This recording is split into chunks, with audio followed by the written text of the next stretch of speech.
Cup के अंदर जो कुछ हुआ, मिकी आर्थर की माफी है, सारी मैनेजमेंट की माफी है, सिलेक्टर्स की माफी है, बोर्ड की माफी है, हर बंदे को माफी है। सिर्फ एक मोड़ा ढूंढ लो बाबर की शक्ल में।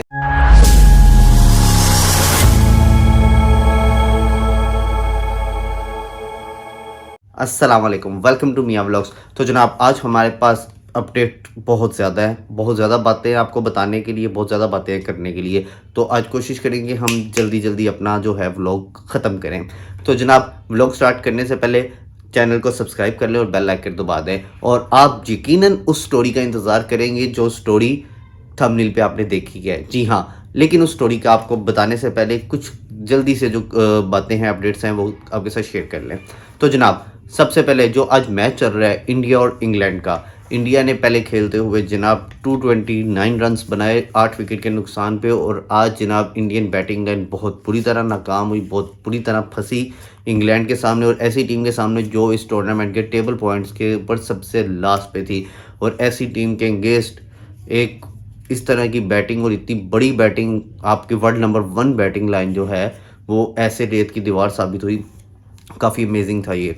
तो बहरहाल मैच अभी चल रहा है, जब ये व्लॉग मैं बना रहा हूँ, जब तक व्लॉग आपके पास आएगा ये मैच ख़त्म हो गया होगा, इसका रिजल्ट आ गया होगा।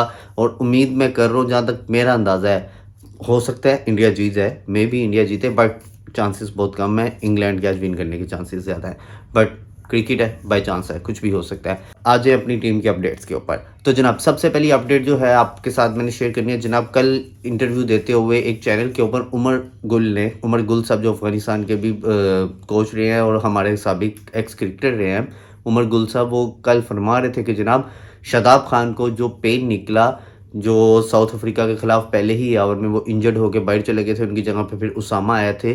तो उसामा ने बॉलिंग की थी, तो उन्होंने कहा जनाब वो उन्होंने अपनी जान छुड़ा ली थी। उमर गुल साहब ने क्लियर कट अल्फाज में ये बात बोली कि उन्होंने अपनी जान छुड़ाई। बैटिंग में उन्होंने 40 रन बना लिए थे, उन्होंने सोचा ये सेव है, काफ़ी है, इसके अंदर मैंने अपना काम कर दिया, मेरी बचत हो जाएगी। तो वो बहाना करके एट लास्ट अपनी जान छुड़ा के बाहर चले गए। तो जनाब अगर इस तरह का वाकई ही बात है, क्योंकि एक्स प्लेयर बात कर रहे हैं, ये वो लोग हैं जो टीम के अंदर रहते हैं, जो टीम की चालाकियाँ, जो खिलाड़ियों को समझते हैं। अगर तो इस तरह की हरकत है तो जनाब बड़ी ही चीप हरकत है कि अगर आप इतने ही डरपोक हैं तो आप प्लेइंग 11 में अपना नाम क्यों लाते हैं, आप शामिल क्यों होते हैं टीम के अंदर। अगर आप के अंदर कॉन्फिडेंस ही नहीं है, आप अगर अपने यही टाइम होते हैं अपने आप को मनवाने का, और अगर आप ऐसे टाइम पे मुंह मोड़ जाएं जब टीम को आपकी ज़रूरत हो और आप बहाना करके बाहर बैठ जाएं। और जनाब वाकई ही उमर गुल की बात सही है, एंड वाले लास्ट ओवर्स के अंदर डग आउट के अंदर बैठे हुए शादाब खान बड़े हशाश बशाश नज़र आ रहे थे, बड़ा सेहतमंद नज़र आ रहे थे, जब वो हाथों से हिला भी रहे थे कि अब ये आउट हो जाएगा, ये हो जाएगा। तो बहरहाल तो अल्लाह बेहतर जानता है कि क्या था क्या नहीं था।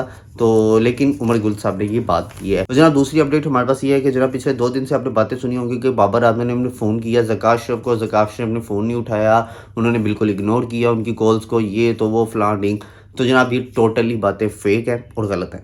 बाबर आजम ने ज़कात शरीफ को कोई फ़ोन नहीं किया, बिल्कुल ही सरासर गलत बात है। और ये पक्के सोर्स की बात है कि बाबर आजम ने कोई फ़ोन नहीं किया किसी भी किस्म का। उन्होंने बल्कि एक मैनेजमेंट के बंदे को कॉल की थी, तो उसने कॉल नहीं उठाई थी, यानी कि उसका बाद में मेरे ख्याल से उसके साथ रब्ता भी हो गया था बाबर आजम के साथ। और इस किस्म की गलत बेबुनियाद खबरें जो न्यूज़ पे चल रही हैं, समा न्यूज़ पे भी ये चली, आई थिंक सो ये न्यूज़, तो बिल्कुल ही मन घर क्या है ये बातें, इनके ऊपर बिल्कुल भी आप यकीन ना करें। जनाब इसके बाद हमारे पास जो तीसरी बात आ रही है वो आ रही है कि जनाब खिलाड़ियों के सेंट्रल कॉन्ट्रैक्ट को लेके सुनने में आ रही है कि खिलाड़ियों को 4-5 महीने से सैलरीज नहीं दी जा रही, उनकी सैलरीज रुकी हुई हैं। तो जनाब ऐसे के अंदर पीसीबी का रद्द-ए-अमल आया है सामने। पीसीबी ने ये बताया है कि जनाब खिलाड़ियों का नए सेंट्रल कॉन्ट्रैक्ट होने थे, जिसकी बिना पे उनकी रोकी गई थी सैलरीज। और कुछ खिलाड़ियों को अपनी तनख्वाहों के ऊपर इतराज़ था कि उनकी तनख्वाहें ज़्यादा हैं, उनकी तनख्वाहों को बढ़ाया गया। सेंट्रल कॉन्ट्रैक्ट के उनके यानी कि ए क्लास दी गई है, उसके अंदर बाबर आजम है, रिजवान है, शहीन है, ऐसे ये 3-4 लड़के हैं। तो जनाब इनकी सैलरीज बढ़ा दी गई हैं और अभी वो जो है उनके पेपर्स जो हैं इंडिया के अंदर इन खिलाड़ियों को यानी कि दे दिए गए हैं, वो साइन करेंगे तो देन इनको उसकी जो है अपनी तनख्वाहों की अदायगी शुरू हो जाएंगी। तो एक ये बात थी जो काफ़ी ज़्यादा सोशल मीडिया पे वायरल थी, इंडिया भी इसके ऊपर काफ़ी प्रोपेगेंडा कर रहा था कि आप अपने खिलाड़ियों के साथ ऐसा करते हैं, ये तो वो फलां तो नहीं।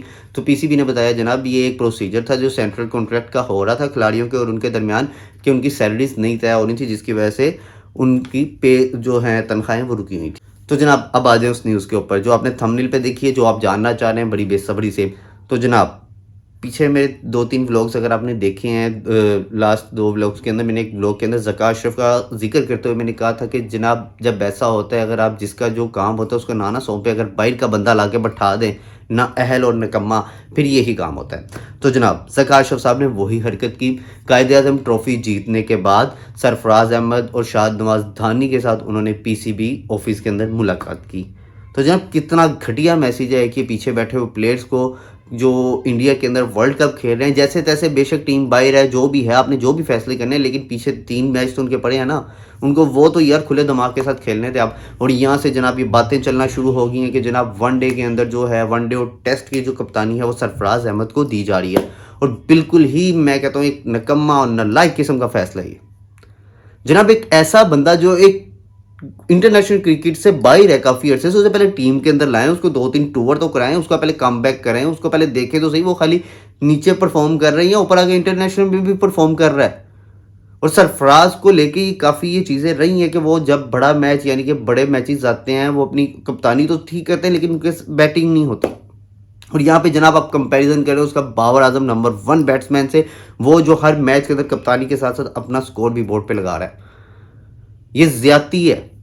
पहले बता रहे हैं हम टेस्ट की देनी है कप्तानी, अब सरफराज को दे दें, ठीक है, वो उसके हक में मैं भी नहीं हूँ, लेकिन ओडीआई और टी20 की कप्तानी बाबर आजम से छीनने का कोई आपको हक नहीं है।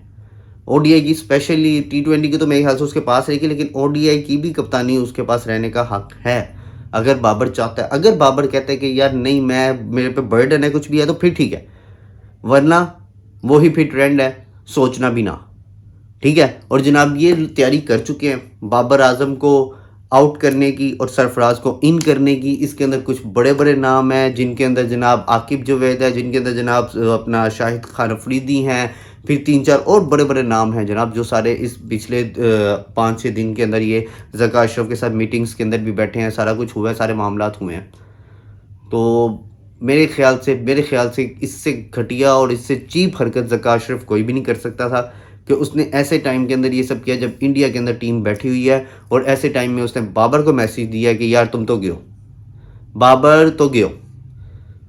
तो इसीलिए कहते हैं कि नालायक और नाअहल बंदों को ऐसे ओहदे देना ना खतरे से खाली नहीं होता, और वो आपने देख लिया। तो जनाब मतलब कि यहाँ पे सारा कसूरवार बाबर ही था। कप के अंदर जो कुछ हुआ, मिकी आर्थर की माफी है, सारी मैनेजमेंट की माफी है, सिलेक्टर्स की माफी है, बोर्ड की माफी है, हर बंदे को माफी है। सिर्फ एक मोड़ा ढूंढ लो बाबर की शक्ल में, जनाब इसको फांसी पे लटका दो, बाकी सारे गुनाह आपके धुल जाएंगे अगले 4 साल के लिए।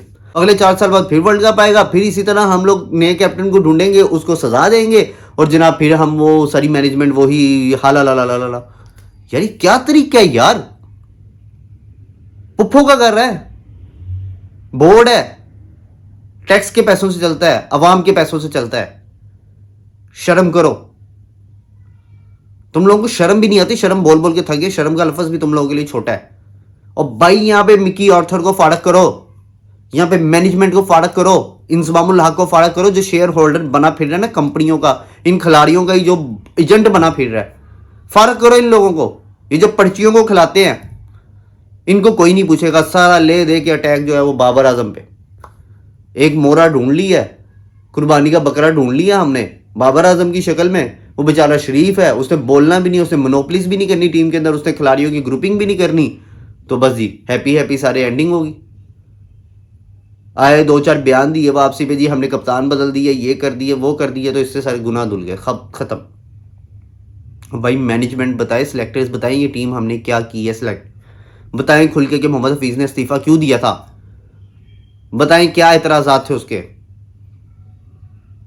ये कोई नहीं बात करेगा, मैनेजमेंट को उड़ाने की बात कोई भी नहीं करेगा, ज़का अशरफ को घर भेजने की बात कोई भी नहीं करेगा, सिर्फ बाबर को आउट करेंगे, सरफराज को इन कर देंगे टेस्ट और वनडे के अंदर, और उसको लॉलीपॉप दे देने के लिए कहेंगे ले बेटा तू टी20 की कप्तानी कर। बहरहाल जनाब ये सिस्टम है, सिस्टम ऐसे ही चलता है हमारे मुल्क का। हम एक कई अरसों से देखते आ रहे हैं हम लोग ये सब तमाशे होते हुए। यहाँ पे हमारे चेयरमैन को पता नहीं होता कि वो अगला दिन उसका है कि नहीं है, तो कप्तान तो बड़ी दूर की बात है। निजम सेठी, कभी ज़का अशरफ, कभी रमीज़ राजा, कभी कोई लटर तो पटर, मजाक बना हुआ है। ये बोर्ड नहीं है, ये मजाक है। मुझे दीजिए इजाज़त, हम मिलेंगे नेक्स्ट व्लॉग के अंदर। चैनल को सब्सक्राइब कर लीजिएगा, बेल आइकन दबा दीजिएगा, कमेंट्स के अंदर अपनी राय लाजमी दीजिएगा। अल्लाह हाफ़िज़।